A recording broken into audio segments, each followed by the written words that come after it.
Kui kõik see eelnev oli nii lõbus, siis tegelikult ikka nii päris ei ole.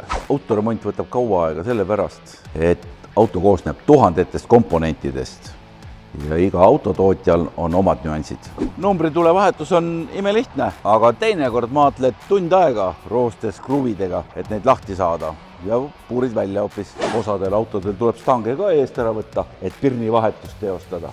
Isegi lihtne rehvivahetus võtab kauem aega, kui tullakse selliste velgidega. Selleks, et rehvid ja väljad parlanksi saada, on vaja see velg kõigepealt ära puhastada, mis võtab oma aja. Ja nagu ma ütlesingi, on auto üks keeruline masin, mille remondi käigus võib tulla üllatusi. Aga nalja peab ka olema ja nalja peab tegema.